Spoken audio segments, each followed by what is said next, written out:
we're in the grips of what's called the fallacy of asserting the consequent. My name is Ben Burgis, and I am the author of Give Them an Argument, Logic for the Left, out now from Zer0 Books. I'm also the author of another book whose title is still to be determined. We basically know what it is, but we're fiddling with the wording a bit. Should be out this August, and it's about what Mark Fisher was talking about in his classic essay, Exiting the Vampire Castle. And more broadly, it's about the ways in which the left often sabotages itself by not thinking strategically. I'm going to get to that. I'm also going to get to the logical fallacy that I want to talk about in this video. But I want to start somewhere else. I want to start with Jeremy Corbyn, the outgoing leader of the Labour Party in the UK. Clearly a tremendous part of the problem there. Not the whole thing, not a sufficient explanation, but a tremendous part of the problem is the way that the British press was constantly maligned him, which of course you have to expect. Getting mad at the capitalist press for acting in this way is like getting mad at a spider for building a web, right? It's just what it's going to do. But you can think hard about how to push back against it, which of course is a conversation that we also need to have in this country. As Bernie Sanders, as I'm recording this, he won the Iowa caucus. I have an article about that in Jacobin with the simplest argument of anything that I've ever written. The headline is, Bernie got the most votes, which means he won Iowa.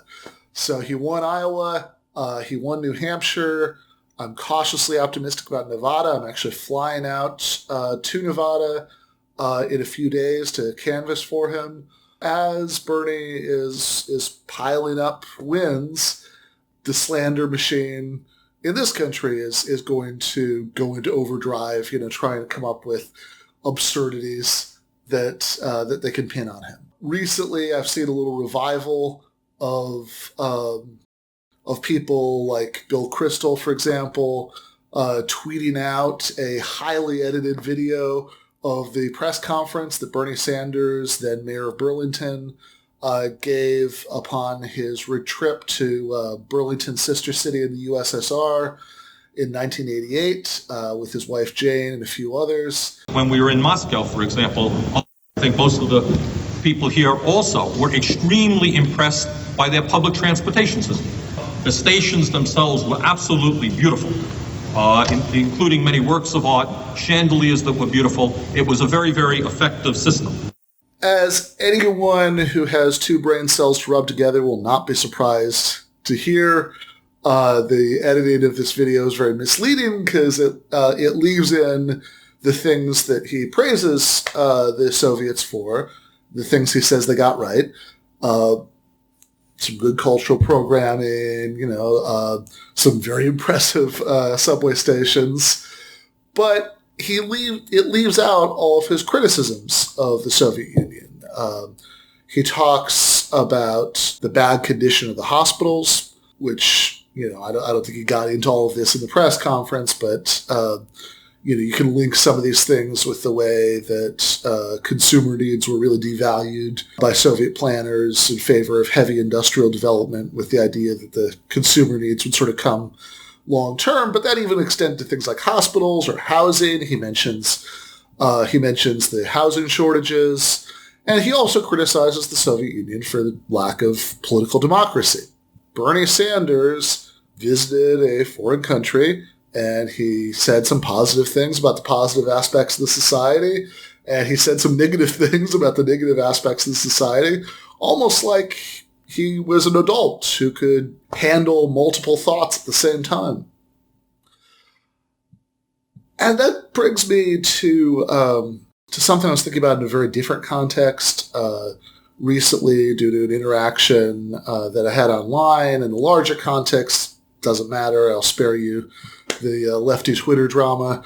But I'd written an essay for my Patreon which was, among other things, about Che Guevara and why I think he has an interesting, complicated legacy, both big positives and big negatives. One very big negative is Cuba's gay rights history and Guevara's role in that. While Guevara was a major official in the Cuban government, with his support, they had really appalling policies with regard to gay people, like putting them in detention facilities with the slogan "Work makes you a man," like really bad stuff like that. And that is a tremendous black mark on his legacy. Now, we could argue about historical context and whether he would have changed his mind and all kinds of other things. But I think from any sort of sane leftist perspective, it should go without saying that that's a negative. Or so I would have thought, but when I linked to this essay on Twitter, I thought it was kind of funny that some of the responses were, Che Guevara was an evil totalitarian monster. How dare you say it, a complicated legacy. And some of the responses was Che Guevara was a revolutionary hero. How dare you say he had a complicated legacy. And there was somebody who was in that second camp who said, well, this is sure interesting because this business about his bad record on gay rights, this is a talking point I usually hear from right-wingers. So with the suggestion, which he did back off from, that there's at least something prima facie a little bit suspicious, a little bit suspect about me bringing up this point because it's something that's usually brought up by right-wingers.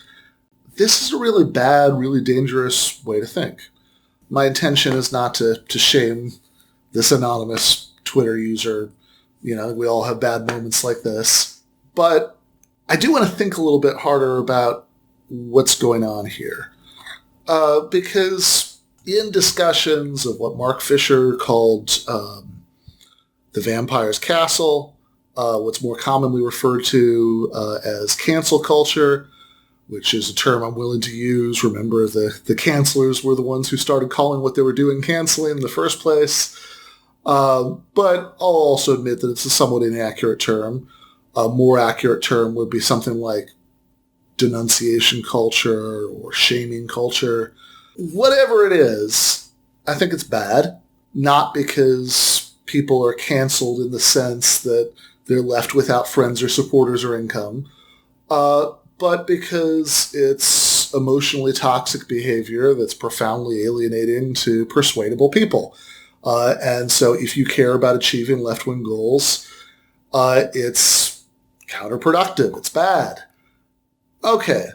But something I've noticed a lot is that if you bring up some of this critique, or if you bring up some famous examples in the course of the critique, a lot of people will dismiss it on the grounds that this is something right-wingers say. And it's true. When we're talking about cancel culture, a lot of what we're talking about are instances of leftists, sometimes small groups of leftists, sometimes unrepresentative groups of leftists, sometimes 19-year-olds who are still figuring things out and can certainly be forgiven for not knowing better.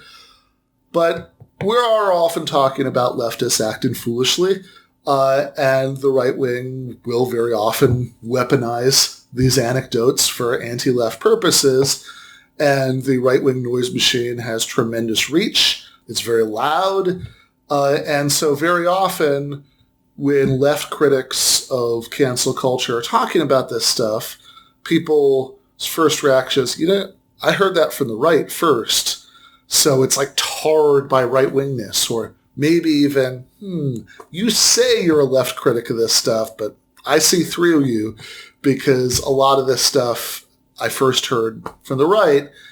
And I think that what's going on there, the problem, is essentially the same as in the Che Guevara case.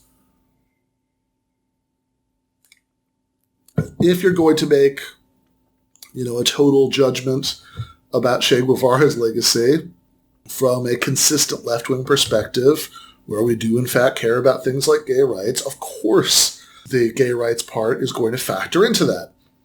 That should be a no-brainer. And the fact that right-wingers will often weaponize this bit of ugly history for right-wing anti-communist reasons shouldn't stop us from taking it into account.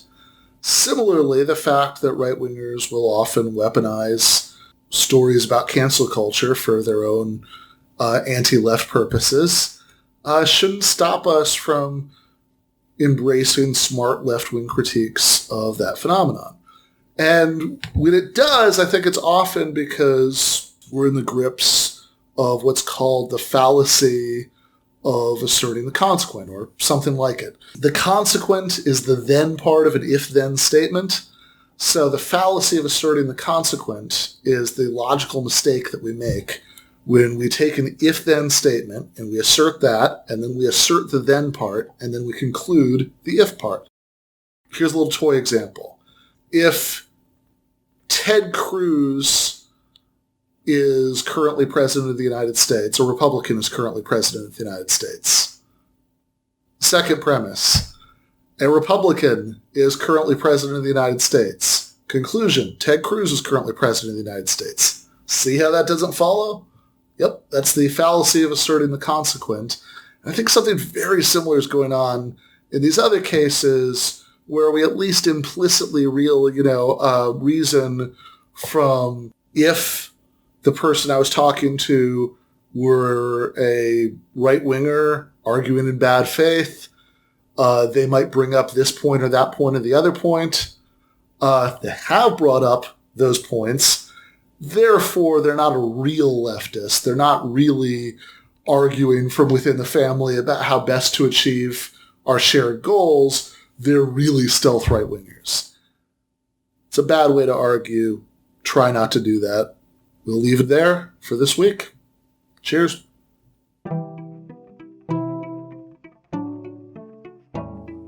Thanks for watching this Zer0 Books video. If you enjoyed it, subscribe to this channel and click on the notifications bell so that you'll be alerted whenever we release a new video. You should also consider supporting us on Patreon. Our patrons get access to our Inside Zer0 Books podcast every week and can get access to the Zer0 Books book club and help us to continue making online content from the left.